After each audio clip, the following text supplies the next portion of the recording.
Hello, welcome back to Engineering 201 Electrical Fundamentals, and we finished up last time talking about some of our circuit simplification and solving tools. One of them was source transformation, and I wanted to follow up on that and allow that to lead us into Thevenin's theorem and Norton's theorem.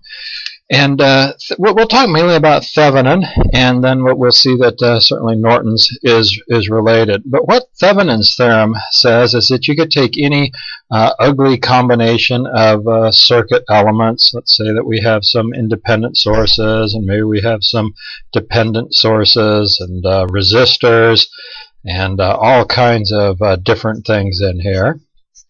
And we could take this and look at these terminals, and we can put all of this, we can take all of this and reduce this to a single voltage source that is in series with a resistor.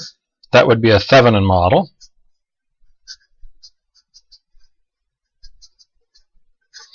Or, for that matter, and as we talked about last time with a source transformation, you could see that you could do a source transformation on this and convert this to a current source that is in parallel with the resistor. And as far as these terminals go, terminal A and terminal B, if done right, we would not know the difference between terminal A and B there, or for that matter, terminal A and terminal B there. Certainly if we're trying to model something, if we're going to put some sort of a load across here and model a load, it'd be a lot easier to do it on one of these Thevenin models or the Norton model.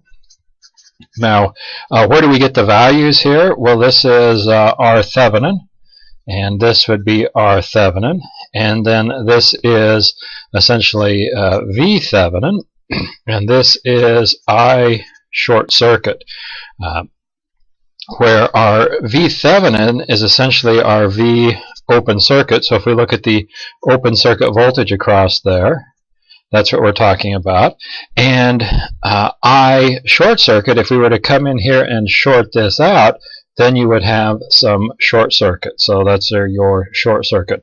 And of course, then by Ohm's law, V open circuit is equal to R Thevenin times I short circuit. We could say that I short circuit, whoops, let me rearrange that, hitting the eraser early today. We could say that R Thevenin is equal to V open circuit divided by I short circuit. And we'll talk about a shortcut way to get that, but this will always hold. We find the open circuit voltage, we find the short circuit current, and then we find the ratio and we get R Thevenin. We come up with these models. So again, as we've done all the time, we've introduced a little theory and then we'll try it in practice. We're going to mainly use Thevenin's theorem to come up with a Thevenin model, and that's going to be important when we talk about maximum power transfer. Some people in the textbook, they'll talk about using Thevenin's theorem as a solution tool, which is, excuse me, is a valid solution tool, a technique.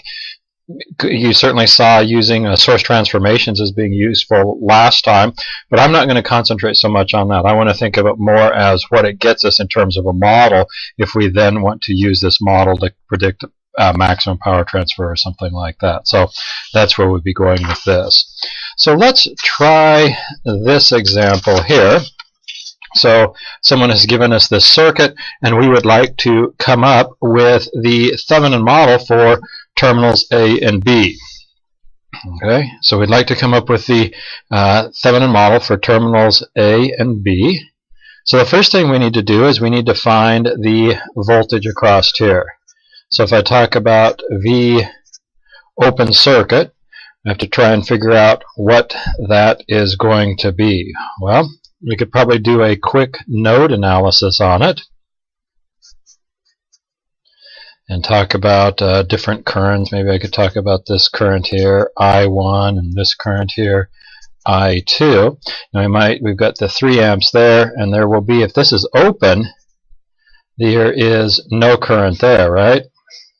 Okay, so we could talk about this as having some voltage V. So I can say then with node analysis, That's why node analysis is so important. We'll be using it over and over again to solve other types of problems. But I1 and I2 is equal to 3 amps, right? So I1 plus I2, that's what's leaving that node, is equal to the 3 amps that's going into it. This is, of course, 0 because this is open. So if we talk about I1, I need to find that voltage there, which is going to be V minus 25 divided by 5, plus I2, which is V over 20, is equal to 3, right? So when I multiply this thing by 20, I get, let's see, 25, 4V minus 100 plus V is equal to 60. So we got 5V is equal to 160. V is equal to, what, 32 volts? Is that right? 16 divided by, or 160 divided by 10. Yep, that'd be right. So we've got 32 volts there. So we can say then that the voltage across here, that's V, which would be the same as the voltage across there. And if this current through here is 0, there's no voltage drop across there, so we can conclude then that V open circuit is equal to 32 volts. That is, again, the voltage from there to there is 32, and because there's no voltage drop across this, because there's no current, I mean, V is equal to IR. If the current is 0, what's the voltage? Voltage drop is 0. So that's 32 volts. So we found our Thevenin voltage, we found our open circuit voltage. Let's try the short circuit. So if I go back through this, I'm just going to short this out, but let me redraw it for clarity's sake.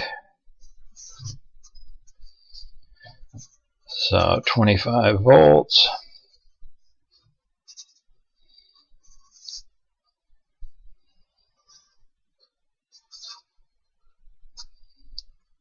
And when I short that out, I will essentially have something like that, right? So I could say that this is I short circuit.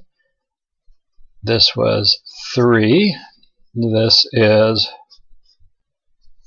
20 ohms. This is still the 5 ohms. And you have 25 volts there. So now if I come back through this and do exactly the same thing, we'll do node analysis. Again, I could say that this is I1, and I'll say that this is I2. The pen is getting a little bit sloppy. Grab another one here. So we've got I1, we have I2, we've got 3 amps there, and I short circuit. So I could say that I1 plus I2, that's leaving this point. I short circuit is leaving that, and that has to be equal to 3 because that's going in, right? So we have a very similar problem here. I1 is going to be exactly the same, V minus 25 over 5, plus I2 is going to be V over 20, plus I short circuit is going to be, again, this voltage across there. That's V, isn't it? So V divided by that 4 ohms is equal to 3, right? So when I multiply through by 20, I'm going to get 4V minus 100 plus V plus 5V is equal to 60. Now how many V's do I have? 10 is equal to 160, so V is equal to 16 volts. 16 volts. So what's I short circuit? Well, I short circuit is this thing right there, isn't it? So I short circuit is equal to V over 4, which is 16 over 4, which equals 4 amps. Okay.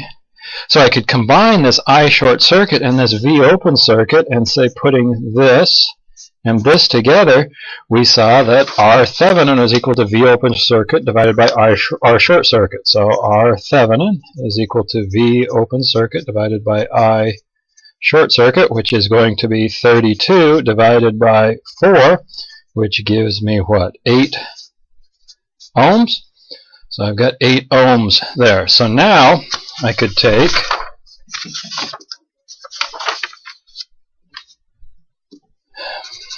and come up with a greatly simplified circuit. I'm going to have a voltage source, and I'm going to have a resistance here. And this is going to be my V open circuit, which is 32 volts. And my R Thevenin, 8 ohms. Okay. And whether we were to look at this circuit here or this circuit here, what you put across the lead, the points at A and B, would not know the difference. And certainly if we're asking questions about power or something like this, this is a much easier circuit to analyze. So this would be the Thevenin model. If you're asked to come up with a Thevenin model, that's what you're coming up with. We could do a source transformation, and we would have what, 32 volts divided by 8 ohms is equal to what, 4 amps. So we could say that we had 8 ohms and 4 amps. And incidentally, I mean, that 4 amps is just like our I short circuit. So this is indeed I short circuit, and we would have points A and B. And again, if we were to use this model, whatever we put across there wouldn't know the difference between whether it was this, or this original circuit. Okay. Now there's actually a shortcut in this problem that you could use, and you can't always use it. The requirement is if, and it's a really big if.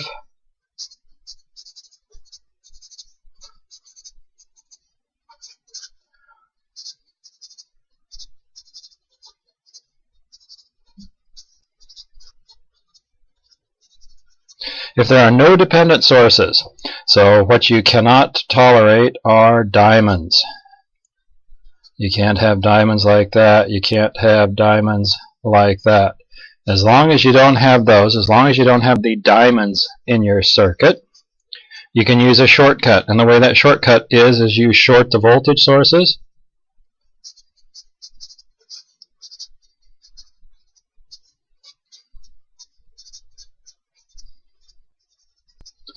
And open the current sources.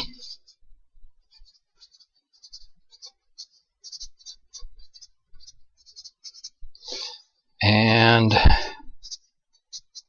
find R equivalent at the terminals. Okay, so if there's no diamonds, then we can use a shortcut, which is to short the voltage sources and open the current sources and look into the terminals and find R equivalent. So we go back to our original problem here.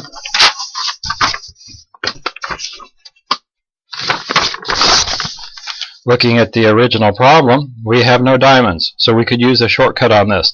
And what does it say? It says short the voltage sources. So I'm going to short out this 25 volt source.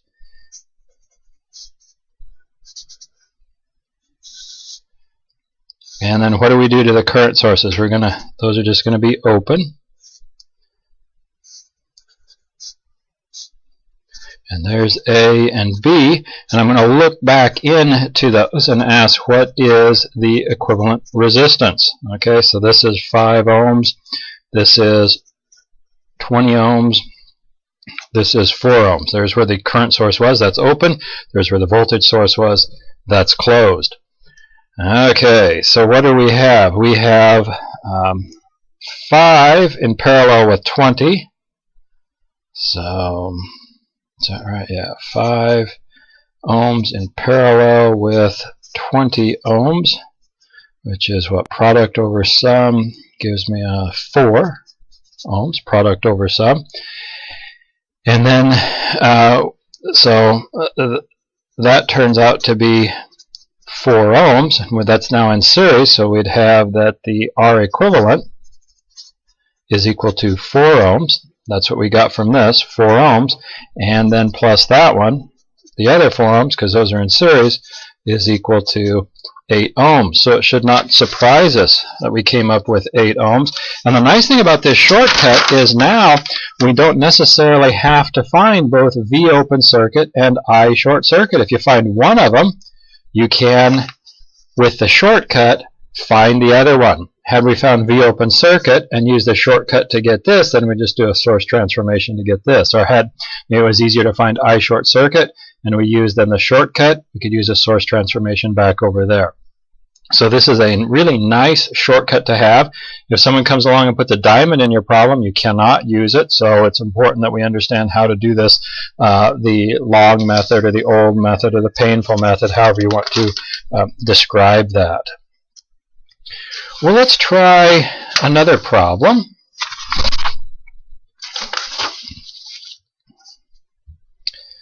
So let's say that we have something like this.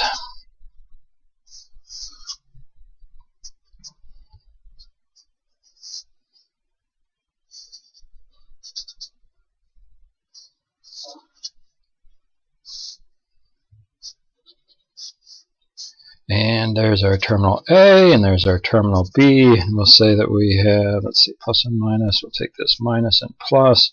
So this is 10 volts, 6 ohms, 3 ohms, another 3 ohms, and 20 volts. Let's say we're given this, and we'd like to find the Thevenin equivalent.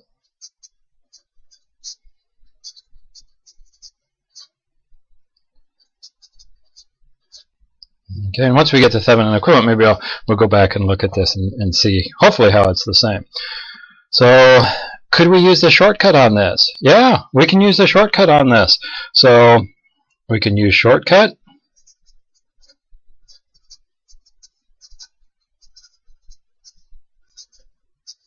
That's nice because there's no diamonds. So our strategy might be to use the shortcut and find, how about V open circuit? We use the shortcut to get our Thevenin. We use then find a V open circuit, and we're off and running on that. So if I look first at V open circuit, I could just put a current in here, couldn't I? We'll just say that this is I.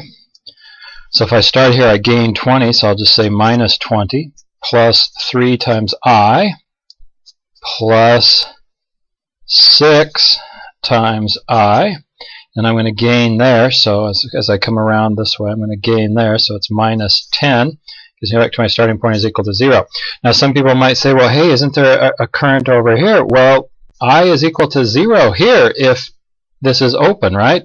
So we're finding V open circuit. I think that equation holds.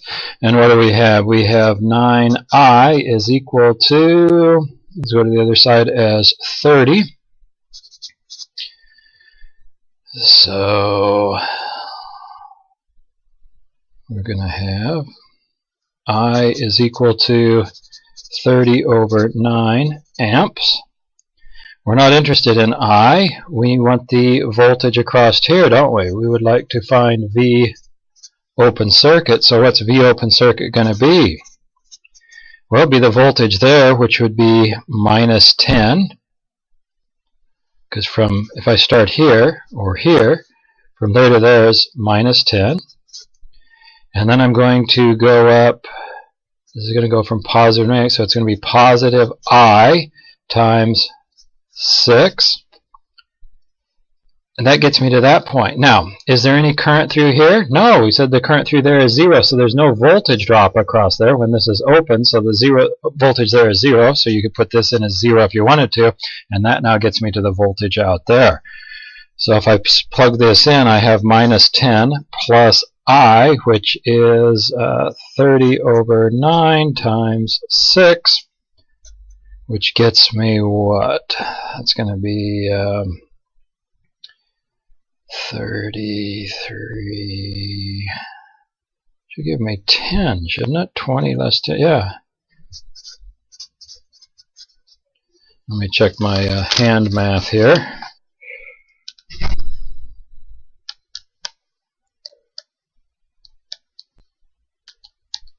Yes, good. Okay, so we've got 10 volts there. So that's V open circuit.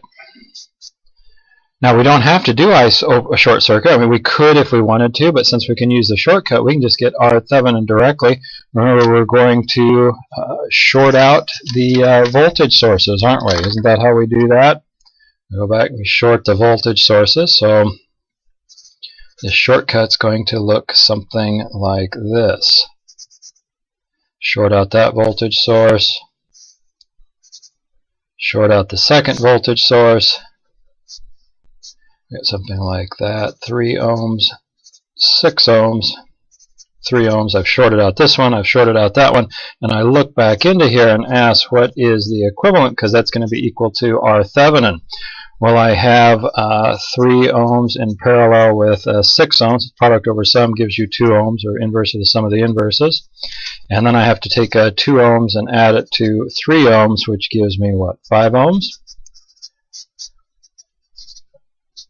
Okay, so I could say then, if I wanted to, that the Thevenin model looks something like this. So we would have 10 volts.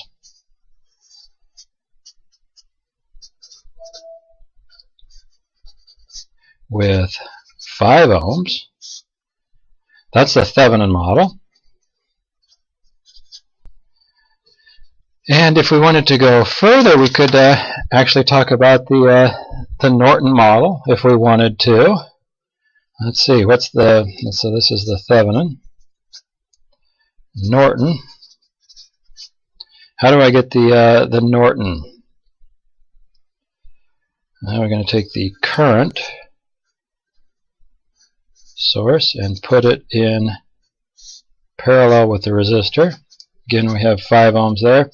And what's this going to be? It's going to be I short circuit is equal to V open circuit divided by R Thevenin. So I take this as 10 divided by 5 gives me 2 amps, doesn't it? Okay, so there is our Norton.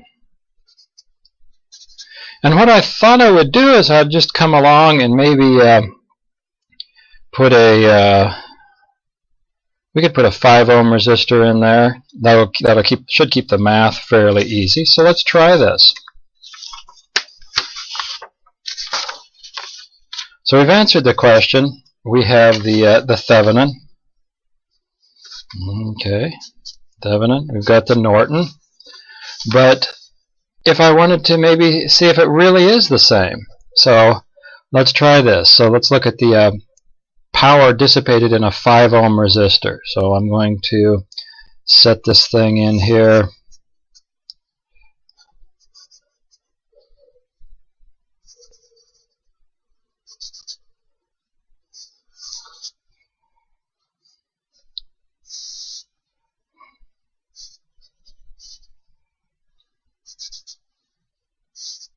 So I put a 5 ohm resistor in there. There's A and B. And what do we have? Minus and positive, 10 volts, 3 ohms, 6 ohms, 3 ohms, 20 volts. So this time, as I go through and analyze this thing, I can talk about I1 and talk about I2. And if I look at I1, the equation going around there, I'm going to have what? Minus 20 plus 3I1 plus 6I1 minus I2, because this is closed. There's going to be a current through there now. So I2 will not be 0. It'll be something probably non-zero. So I1 minus I2, and then subtract 10 is equal to 0. So I have 9I1 minus 6I2 is equal to 30. I've got one equation. I've got to write another equation. So what will I have here? If I start here, that's a drop, isn't it? So that'll be positive 10. And then I'm going to have 6 times I2 minus I1, because I'm going the other way now, I2 minus I1, plus, what's 3 and 5? That's 8 ohms, isn't it? So I'll have 8 times I2, gets me back to my starting point, or 0. So I have minus 6I1,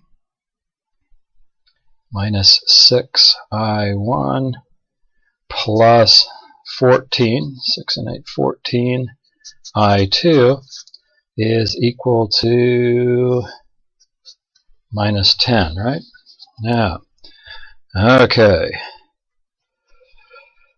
So what I'd like to do is, I'd like to solve for I2, because if I'm interested in maybe finding the power that's dissipated here, if I could find I2, that would solve my problems. So why don't I multiply this by 3? So I've got minus 18 I1 plus 3 times 14 times I2 is equal to minus 30. Multiplying that through by 3. And this one I'm going to multiply by 2. So here I've multiplied by 3. And here I have multiplied by 2. I multiply that by 2, I get 18 I1 minus, 12? I2 is equal to 60. So when I add those together, the I1s cancel. That's good. And I have, let's see, how many I2s? Be lazy here and grab the calculator. Should be, what, 28 and 14 less 12. There'd be 30 of them, right?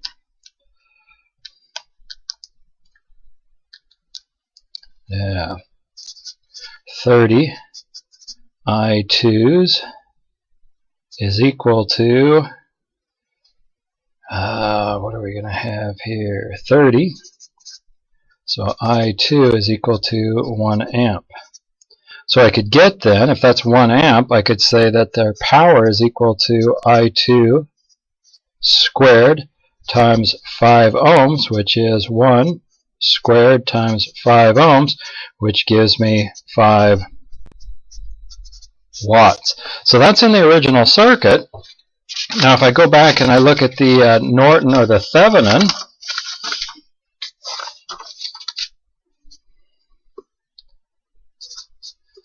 so here was our Norton and Thevenin, right? Let me reproduce that real quick on the paper here.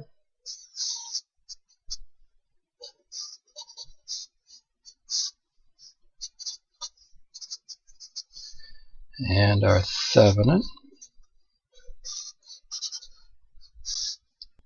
look like this.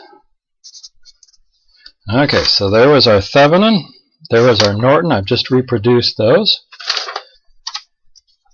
And we said that we were going to take and put a 5 ohm resistor across here, or a 5 ohm resistor across here, and ask for what the power is,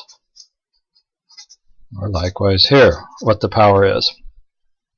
Well, these get a lot easier, right? I mean, if I want to talk about the voltage there, there's voltage A with respect to B, right? What is voltage A with respect to B?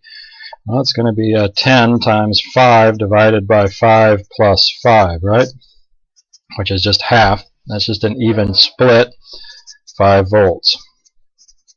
So I could say power is equal to V squared divided by R, which would be 5 squared divided by the resistance of 5, which is 5 watts. So definitely a lot easier to work with the Thevenin circuit. Let's try the Norton. Okay, so I got 2 amps. What do we know about 2 amps coming up here to this junction? It's going to split, and if these resistors happen to be the same, and that's why I picked easy values here. If they weren't, you just use your current division equations. But we could say that this I is going to be half of 2 amps, which is 1 amp.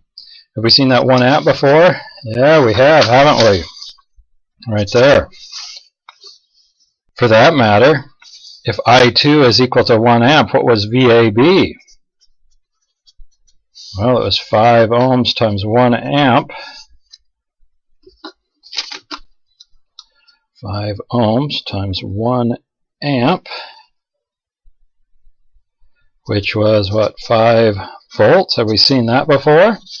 Yeah, that was our voltage right there.